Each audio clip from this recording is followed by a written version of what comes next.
couldn't be more excited to welcome an incredible group of people for this last conversation of the day. We just have so much to talk about, so I will go quickly through introduction because I want to make sure that we can hear the most from this incredible group of thought leaders with us today. A quick word about each one of them. We have the chance to have the great, the one and only Dave Ulrich, who is just, the number one management thinker in the world, for contributing to this panel with us today. Thank you so much for being with us, Dave. We also have the chance to have Terrance Cooley. Terrance is not only the Chief People Officer, but also the Chief Information Security Officer at the United Air Force. And I think, if I remember well from listening to a recent interview of yours, Terrance, that after 5 years of college, you actually got into the Air Force at 23 and have spent your life and career there. And it is so unique to share what is the future of work in the Army, which is obviously a very different and very specific environment, that your contribution is going to be very exciting today. We have Karen Kocher, who is the Global General Manager of Future of Work at Microsoft. And I've been just so inspired of the work of Satya Nadella, of Caitlin Hogan, of the model care coach framework at Microsoft. Microsoft has been such a key player in leading innovation in the future of work. So having you part of this conversation is just incredible, Karen. Thank you for being here. We also have Brady Pyle, who is the Deputy Chief Human Resources Officer of NASA. And I want to say, Brady, I keep watching the news on all the incredible things that NASA is doing, from the launch of the James Webb telescope a few months back to the launch of the Artemis rocket recently, the vision to bring the first man of color and the first women on the moon. Talking about the hybrid world of work, I heard that we're going to build roads on the moon. So, one day we will probably have to work remotely, even with folks on the moon at NASA. So that can be an interesting perspective to bring. And Dr. Christian Schmeichel, thank you so much for being with us, Christian, who is the Chief of Future of Work at the one and only AceUp, one of the major players in HR technology. And I think Christian's perspective is going to be just so interesting, because Christian has also been the COO as well as the CHRO of AceUp before becoming today the Chief Future of Work Officer. And I think he brings a unique perspective of how do we bring people centricity and how do we enable these to the service of organizational performance. So we're also going to be able to talk about this today. So let's get started. And Terrance, I would love to start with you, if you would like to jump in right away. And let me start with simple questions, but actually your perspective there, especially because of the unique organization you work for, the U.S. Air Force, will be very interesting for us. There is so much buzz and hype about the term future of work. So let's start with that. What does it mean, the future of work at the U.S. Air Force? Thank you for the awesome opportunity and the question. So for us, future of work is a lot about technology, but for me specifically, people. What we are looking at is how can we maximize diversity in the organization, diversity of thought specifically. If you're able to hire people from all over the globe, have sessions from anywhere and bring those people together, you can bring different mindsets and innovate in places that you might not have been able to do so before. And having gone through the pandemic situation, we were able to figure out how do we allow our organization, like the military, to do remote work. And if we can figure it out, trust me, as a government organization, if we can figure it out, anybody in the world can figure it out. And some of the benefits we found from that was the innovations that come with the ability to bring people together, solve a very complicated problem. And it didn't matter if they had degrees. It didn't matter if they had no prior experience in something. We gave people opportunities to sit down together and figure it out. And when you create an environment of trust and capability and really just frame an issue for them and let people do what they do best, you find amazing and outstanding results. And I'm looking forward to seeing the future take advantage of that process and expand it out to the rest of the world. Thank you for kicking off this panel with, you know, the most important insight, people centricity, to enable us to solve some of the biggest challenge the world is facing today. Talking about solving big problems, Brady, what does it mean? I know people centricity is very important at NASA. What does the future of work mean at NASA? Yeah, future of work for us, we're thinking about our long-term strategy and how we get a sustainable exploration program. So we're looking at both kind of the workforce of the future, and then also kind of how we do things. We've got a lot of facilities that were built 60 years ago when NASA had a lot of funding to get back to the moon. We were given a lot of support, and a lot of those facilities now are creating issues for us. And we're looking at future of work as an opportunity to rethink our model of how we develop teams, how we work together to go farther into space. Thank you for sharing this. Karen, what does it mean for you and for Microsoft leading the future of work? Yeah, it's terrific. Thank you, Will. And it's nice to, first of all, get a chance to speak with everybody. And I appreciate the introduction earlier.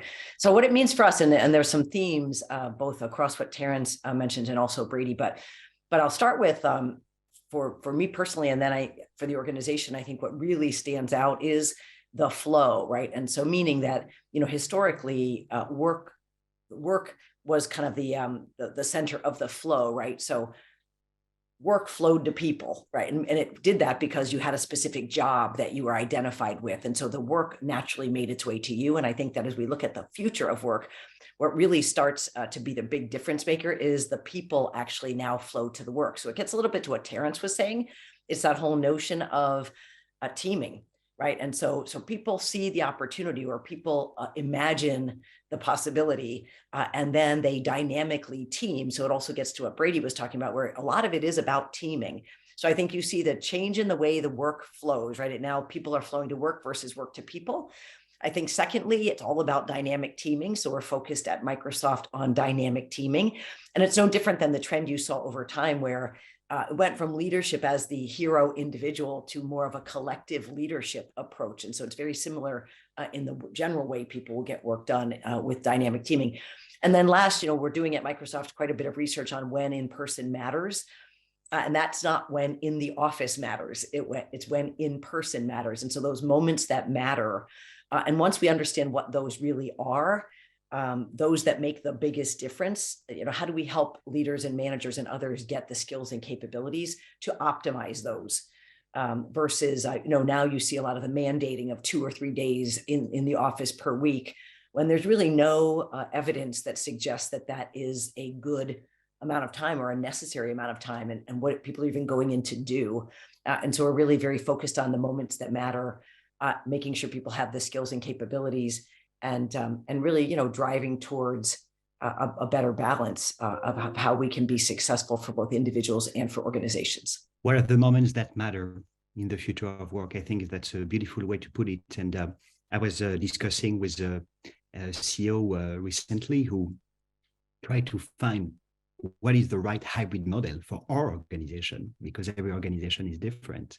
And the model that we're exploring is, what is the meaning behind coming together in person? And their approach today that they're experimenting is, hey, we think the strategy should happen in person, while the execution can happen anywhere. And that's their way to find this moment that matters, to bring people in person.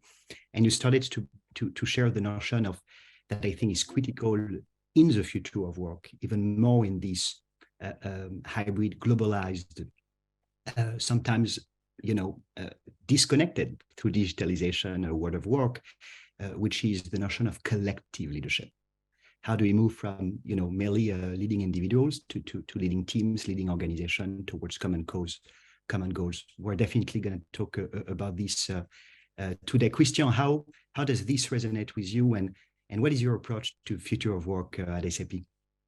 Yeah, thank you very much, Min, and appreciate the opportunity. I think what has been shared very much resonates with us at SAP.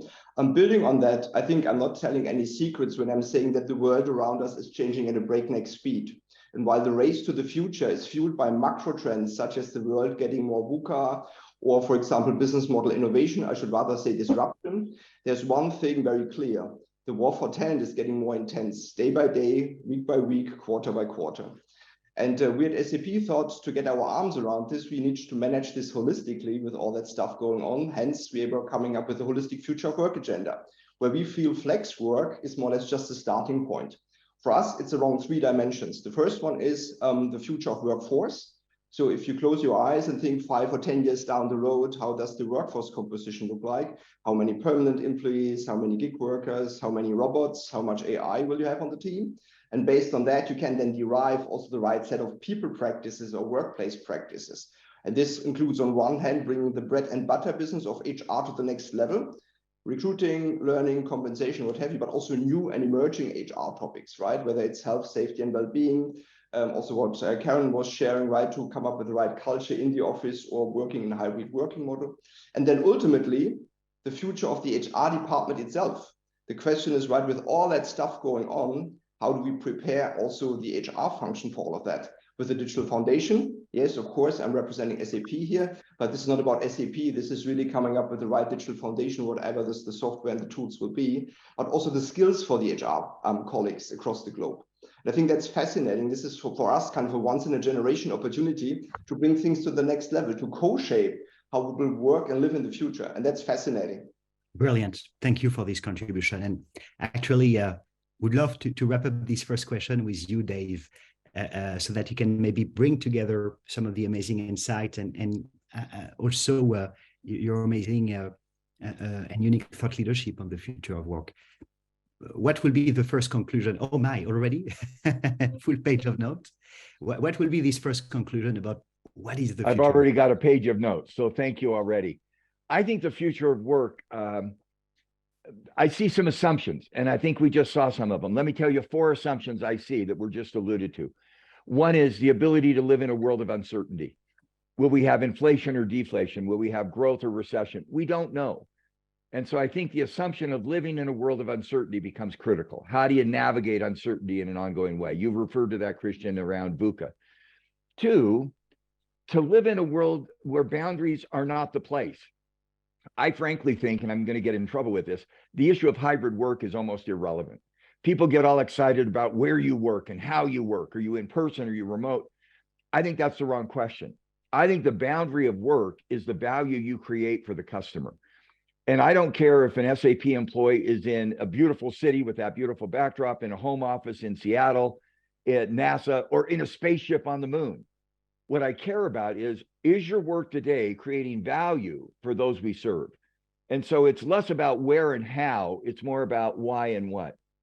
And the third assumption that I think, Karen, you alluded to brilliantly is personalizing work. I love your line that people will flow to the work, that will personalize it, that will create employee primacy. I think those assumptions of uncertainty, boundaryless, and personalization change the way we think about work and change the way we focus. I could say more, but I heard those assumptions coming through all 4 of the great conversations. Now, I was going to ask Karen, what does it mean for people to flow to the work? I thought and I love the idea of moments that matter. I mean, moments that matter, that comes out legacy, what is it, the airline SAS, but I love the idea, the metaphor is great. How do people flow to the work? And I call that personalization, because it's going to be very different, but could you tell me a little bit what that means? Well, yeah, and I think it is very much about personalization, right? It's somebody who has a particular interest in something. Maybe they find a purpose in certain types of work, or but it goes a little bit back to what Terrance was saying, right? Where every single day throughout the institution, right? And to your point, David, the institution could be bleeding off into anywhere, right? It could be sitting in a Starbucks. But every day I become aware of something that is potentially a possibility, or maybe an existing challenge. So I just know about things going on in the environment for my organization, and I have the autonomy to opt in, right? I have the autonomy and the empowerment to band together with a few of the company, team members, create this dynamic team, lean in, get some stuff done. And so that's what we mean by flowing to the work. if we do our jobs as leaders, right, we're really good at creating the clarity of, you know, where almost like what are these categories of opportunities that might be most important. And then you leave it up to individuals and dynamic teams to be able to pursue what they believe is some right and necessary activities. Yeah. Great idea. Great idea. Really love that. I mean, scaling that at a Microsoft with hundreds of thousands of people. I mean, that's easy to do in a small startup company, but I think your genius at Microsoft is your capacity to scale those kind of basic principles. And I really like that logic. Thank you. That was helpful for me. Thank you. Awesome. Yeah, and I'll just mention one other thing, which is back to those moments that matter.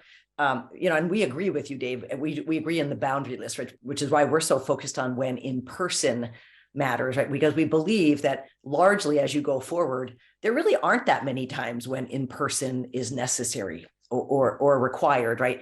And so if you assume that, it's like, when does in person matter? And if we can understand those moments that matter, then we can help people architect effective get-togethers, right? Because otherwise people aren't really skilled right now. They don't have the capability. A manager doesn't really know how to architect the kickoff of a meeting that really would happen best in a hybrid way, as an example. So yeah, I mean, somebody said to me recently, don't come together to do emails in your office. Right. I mean, that's just ludicrous. And okay, I'm sorry, Will. No, please. No, Will said we were allowed to do that, Dave. So this is what we're supposed to. No, I mean, I'm here to learn. I mean, I think we've got some really talented colleagues that I really love the idea of learning with and from you. So thank you. That was very helpful, Karen. What was just discussed, very fascinating, because I feel that this certainly also depends a little bit on the industry and of course also the company context. So what we have been seeing, and of course we are now in a similar industry like you, Karen, right? And of course we're also partnering a lot of fronts. I mean, for us, we have kind of come up with this concept of moments that matter together on site, so motos, if you will. And the fascinating thing is that when we were coming up with that, we were kind of asking our folks, because we don't know, we don't have all the answers. We were asking our folks in sales, we were asking our folks in software development, and they were actually coming up with very different moments that matter on site. Because, I mean, of course, somebody who's working in sales, he may come to the office only, I don't know, once a week or so to meet his or her colleagues, to get together for QBR, what have you. But in the R&D space, if you do software development, this is a completely different game. And that's fascinating. And we have kind of asked our folks to volunteer and come up and submit these motors that you can share them on a common platform. And it's fascinating to see that people know best. So it's really about empowerment. And that's for me kind of the mantra of all of that. To make this work in today's times, in the right industry, in the right context, it's all about making people thrive in the future of work. And it's all about empowering people. Totally agree, Christian. I mean, the whole thought around autonomy is such a big deal, right? Autonomy and empowerment as we go into, well, now, of course, it's important now, but it's even more important as you go into the future, where, you know, clarity is possible, but certainty, to the point that Dave was making, isn't.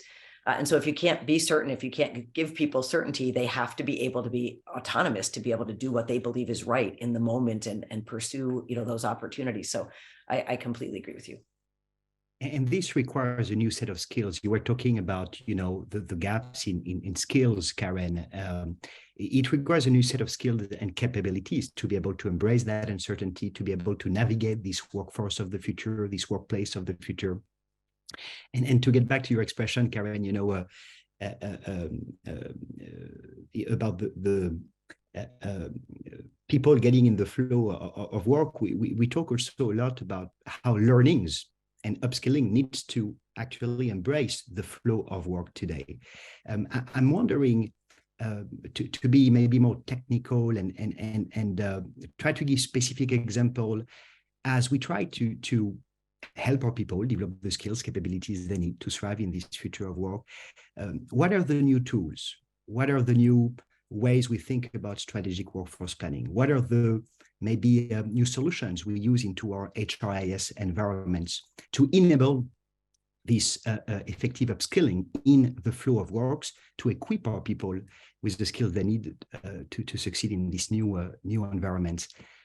Terrance, I would love to hear any new tools, any new experiments, and any new solution that you have been able to bring to your people to help them thrive in this new environment. Absolutely. So, excuse me. As you may know, the United States Air Force is a very bureaucratic organization. So I'm currently working in a R&D lab where we are implementing an agile concept in rapid development.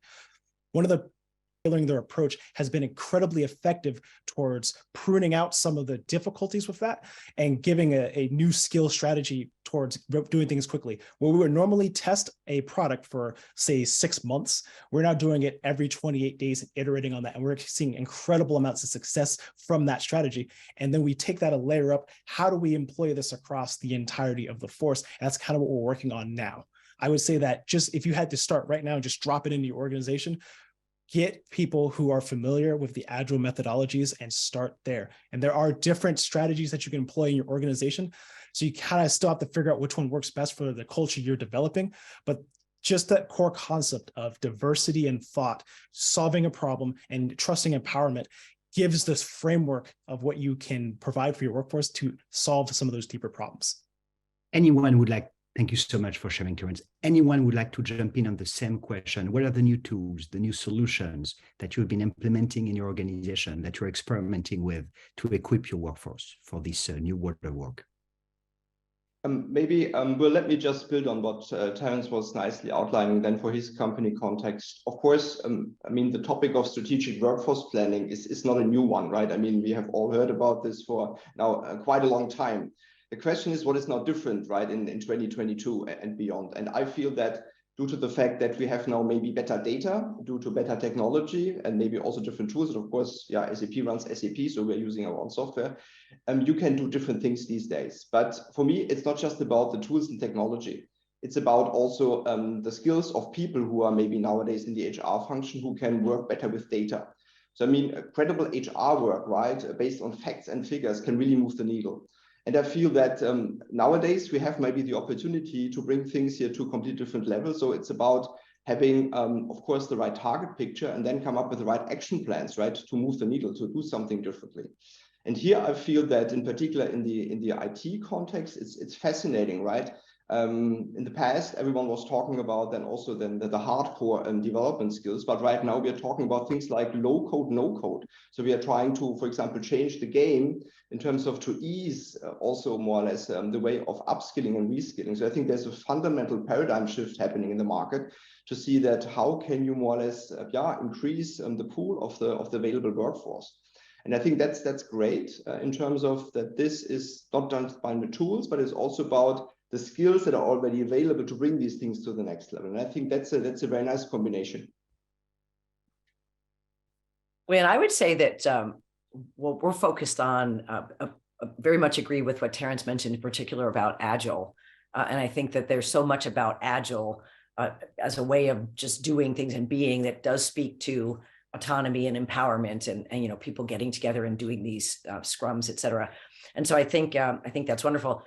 We also are very focused on employee experience. And so meaning specifically the employee experience in how do they most easily and effectively get work done each day. So that notion that in the flow, you're able to find what you need, you're able to connect with the people that will most benefit you as part of this dynamic teaming. You're able to be aware of things, right? Easy to be communicated with when clarity is really important. So all the types of learning in the flow, which you mentioned earlier, Will. And so we at Microsoft use a product that's Microsoft Viva and very much focused on this employee experience opportunity and that employee experience layer, which I think that's the reason why things have been quite difficult historically is we all had so many different systems and they really weren't interconnected and they didn't help you. They weren't really almost like a method by which they could help you go forward. It was more the burden of you to try to figure it all out by going between all these systems. And so I think that has been quite effective on our side. Well, I'm going to pick up on two words that Karen said that we probably didn't hear. And for me, it's something, we're 30 minutes into this discussion, and I think we've missed something. The two words are so that. In this discussion, we've had a great discussion around, I made notes, people, diversity, teams, war for talent, strategic workforce planning, employee experience. Unless those activities create value in the marketplace, there is no workplace. And so for me, the future of work is not just about what we know and do in HR, It's about how what we know and do creates value in the marketplace. For me, the moments that matter are not just empowerment, autonomy, but it's empowerment and autonomy. And I'm going to take Terrance 2 words, I'm going to blow them up. So that I want empowered employees so that our customers feel more connection with us.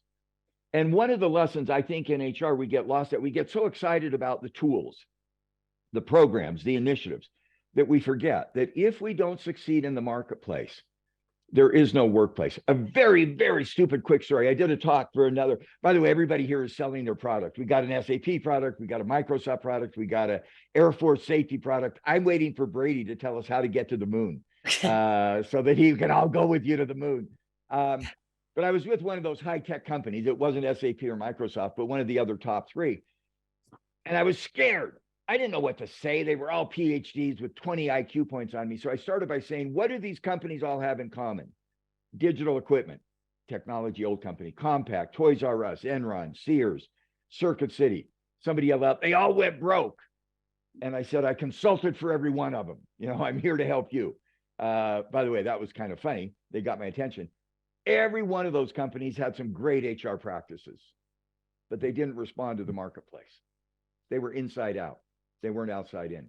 For me, Karen, the moments that matter the most, that's why I don't think hybrid is the issue. If I'm creating value sitting in a Starbucks for a customer, super. And so for me, Will, the 2 simple words, so that, let's put so that behind diversity. And you did that brilliantly, Terrance. We're doing diversity so that in the Air Force, we can build agility so that we succeed. I put so that behind the employee experience. I'm almost done with my lecture. I put so that behind the employee experience. We want employee experience so that our customers have a better experience. We want to build a team so that we team with our customers. And without that outside in view, I am really scared that our HR work becomes internally focused. Thank you for saying this, really, Dave, because I do think it's indeed absolutely essential to understand, you know, the correlation between the employee experience and ultimately the need we provide in the marketplace, the client's experience. And actually, it's my opportunity to have a quick thought here for someone who passed away 2 years ago, Tony Che, who was the founder of Zappos, who sold Zappos successfully to Amazon, and wrote an incredible book about why at Zappos their success was to design an incredible employee experience in the service of an incredible client experience ultimately, and how the two are profoundly connected. So Brady, I think everybody really wants you to tell us, how do we go to the moon? There is a recurring theme here, but anything you want to add on this conversation, and indeed in terms of digital innovation, in terms of human skills, how is NASA indeed is reinventing the employee experience, as Karen was talking about, to the service of your mission? Yeah, well, so first, getting to the moon is going to be difficult as a citizen with NASA, but you got these billionaires out here that are building a new space industry, both Elon Musk with SpaceX and Jeff Bezos with Blue Origin, and they're finding creative ways to get citizens aboard rockets. So I would say look out for them. You know, one of our struggles, I think, in the future of work is NASA was built as an organization, and our culture was built basically in campuses. So when NASA was originally constructed, they like in Houston, where I live and work, the land was donated by Rice University. It was built as a campus, and that way, if funding went away, it would just go back to the university. So we are very much a culture and an environment built on in-person relationships, teamwork. So we are wrestling with this new cultural paradigm. We've worked a lot with international partners across center boundaries, across geography, but getting the mindset of leadership away from the notion of place is a challenge right now. We're focused on purposeful presence is what we're really trying to emphasize with our leadership, that and really focusing on training our frontline leaders on how to build hybrid teams. You know, they're used to building in-person teams. How do you How do you build teamwork and continue our culture of teamwork that has served us well in this new environment? And it's a big cultural challenge when you run 5% or less annual attrition, and you have average tenure of 18 to 20 years in your workforce, and your leadership has been there 30 to 40 years. Changing mindsets, changing paradigms is a challenge. And I really appreciate you emphasizing the importance of teams. It was very clear in what you shared, and this actually is very well connected with the other panels we've had today. The importance of the individual, yes, but also the importance of the teams, and how we reinvent this. We rethink how we enable these alignments and this ability to support our teams, and ultimately the team of teams, the organization and its mission. Probably an added challenge to do that in the hybrid world of work that we're in, and why it is such an importance. Karen, on that note, I know how much Microsoft has also focused in Viva ecosystem on the importance of teams. I know I'm not doing a promotion for Microsoft Teams here, but genuinely, do you want to talk about this importance of teams? Well, I was going to say, Will, it's okay if you are doing a promotion of Microsoft Teams. That would not be a bad thing necessarily. But I think we should all note that Karen is now on Zoom. So yeah, that's right. I know. I had trouble figuring this out, but here I am. But no, so I would absolutely say, Will, that I mean, our emphasis is really just simply, as we go into the future, and we've already seen this over X number of years, but as we go into the future, it seems to be ever more clear that any one person having all the skill, having all the insight, having all the knowledge and experiences, it's just impossible, right? And again, as we've seen with collective leadership over the years, you tend to get much better outcomes when you have a set of leaders who think about and work on things together. And that's the spirit in which now we're thinking about and working on dynamic teaming. And so we've got what we think is a really good dynamic teaming model. We're in the process of, to a point that was made earlier, beginning to work that through the organization and to scale that. And I think that will have a profound positive impact on so much of what we do and how we do it. And the individual is still important, right? It goes back to something Dave said, the personalized experience for an individual is still important, right? We spent a lot of time with flexible work, trying to what we call get to yes with employees based on their preferences.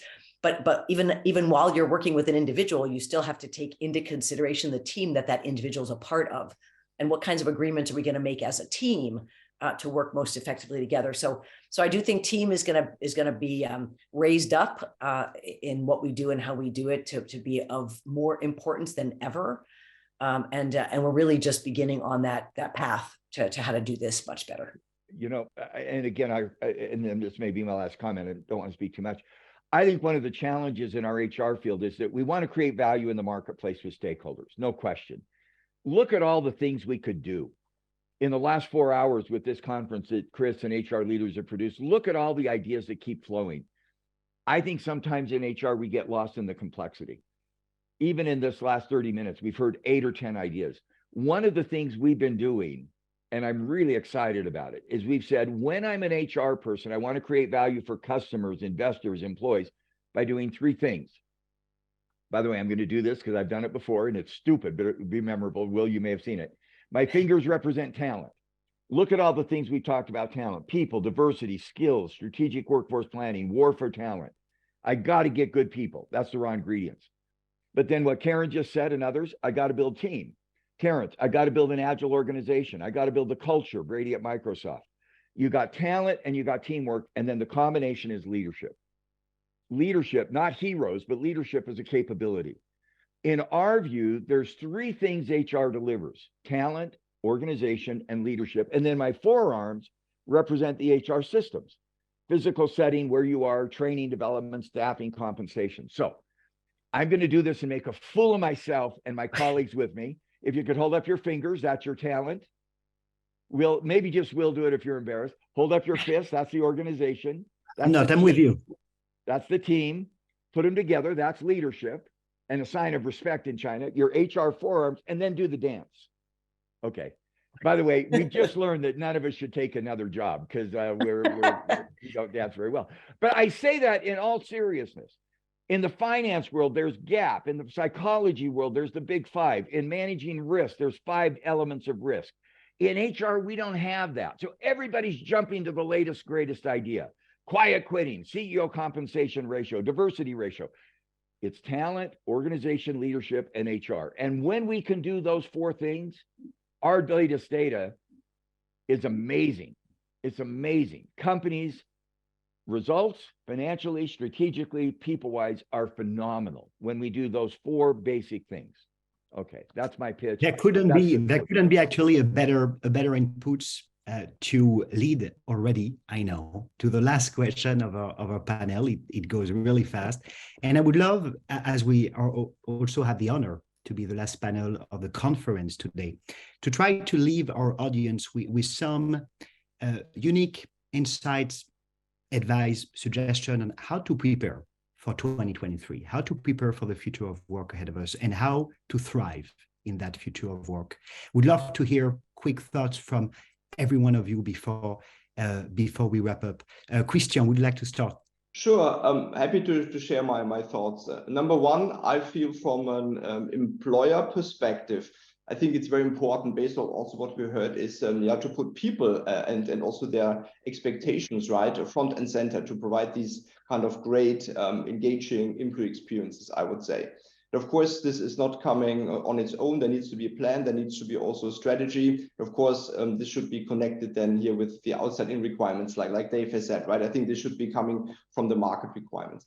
On the employee perspective, I think the key advice to probably everyone, including ourselves, is to keep learning, right? I think, the world is changing at a breakneck speed, and we need to also stay flexible and also have that mindset, right, of staying agile, staying flexible, and to also evolve our own skills over time. And therefore, for me, I think as HR practitioners, it's also more to seize now the opportunity. This is probably once in a generation opportunity to do all of that has been articulated for quite some time, like getting a seat at the table and all of these things. I don't want to talk about this. This is now the time to step up and to get going. And I couldn't be more excited to be part of it. The role of agility, the role of reinventing this employee experience in support of the need we address in the marketplace, of the purpose we support in the world.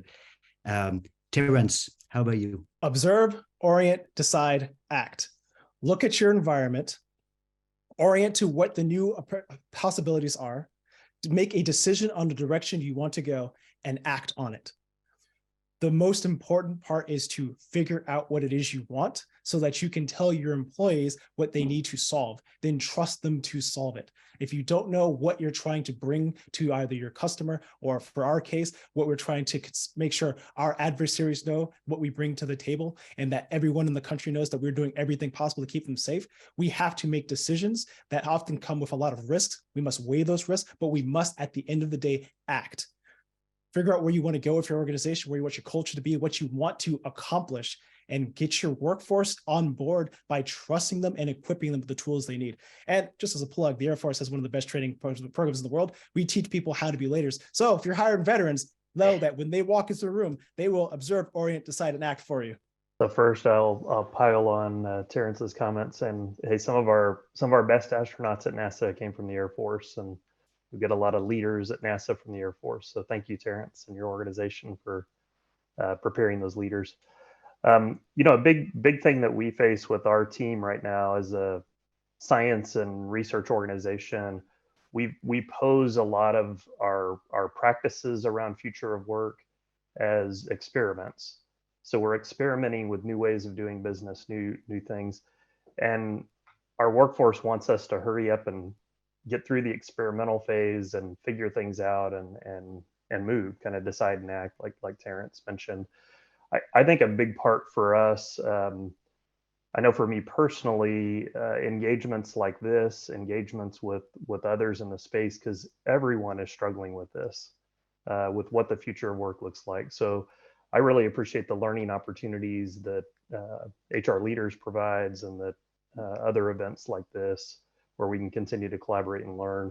I think we've got to prepare our frontline leaders. At NASA, we believe our frontline leaders are key to engagement and culture. Kind of like Dave said, leadership is a key component that HR needs to be responsible for delivering, and those frontline leaders got to be prepared for the future. So that's going to be our primary focus. I just want to add one thing, Will. This is my last comment. There was a book that was written a number of years ago. It's called Leaders Make the Future, and it was written by Bob Johansen. And it's particularly well done, right? It provides not only a point of view regarding the future, right, and the way work will be in the future, but it speaks very clearly to the skills and attributes and capabilities that leaders will need in order to be successful in that future. And so for people that haven't had a chance to see that, again, it's particularly well done, and at least gives you a place to start your own thinking and evolve from there with you and your team. If you haven't had a chance to check it out, I would definitely recommend that. Thank you for this recommendation. And that's my plug-in moment, but we are indeed sharing a research today about the human-centered leadership competencies of the future. And we have been able to do really an exciting research with thousands of HR leaders to understand what do they define as the competencies, the leadership and management competencies of the future? What are the behaviors behind this? And what potentially are the gaps between senior management, middle management, frontline leaders in the expectation for the future of work? Dave, I would love, and I see Chris who is telling me, hey, Will, we're at time. I have four thoughts I'm going to do real quickly. Okay, go ahead. Number one, think and act outside in. When you went through, Terrance, those 4 steps, all of those in the pursuit of your mission, which we thank you for, safety, outside in, customers, investors. Number 2, human capability. Talent, organization, leadership. Talent is human. Organization is capability. Leadership, HR. It's not about the HR tools. It's human capability. Number 3, all of our research is showing lately that the competencies of the future are not nouns, but verbs. Credible activist, that's a noun. Strategic partner, that's a noun. Now it's a verb. Accelerate business. Advance human capability. Mobilize information.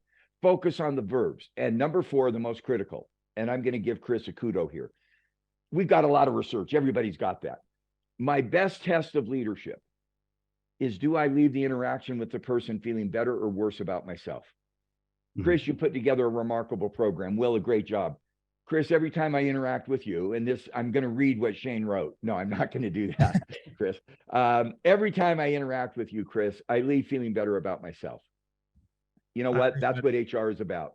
How do we help our leaders leave an interaction feeling better? So I hope after these 4 or 5 hours, everyone in this field is feeling better about their opportunity in the future. Thank you. Thank you, Dave. Thank you, Terrance. Thank you, Karen. Thank you, Christian. Thank you, Brady. I think we should all end up this panel on doing what Dave teaches us today. So, Karen, you are so good. Organization. You are so good. You're agile.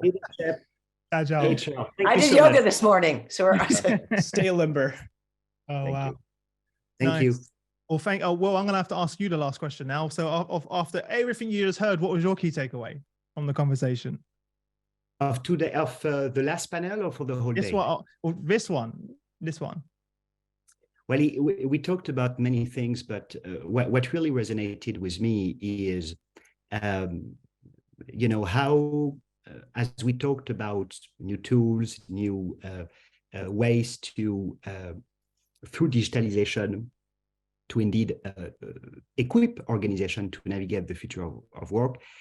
And while we have here leaders in HR technologies and et cetera, everybody talked about the importance, first and foremost, of human skills, of people skills. And actually, when Brady said of the importance of leadership presence at NASA, who would have thought that, that was one of the competencies NASA was the most focused about. So we are indeed in a world where we need to bring together new systems, processes to lead this digital working environment, the future workplace, but it also emphasized the importance of human skills in the workplace. And I think that can be one of the takeaway among many. Amazing.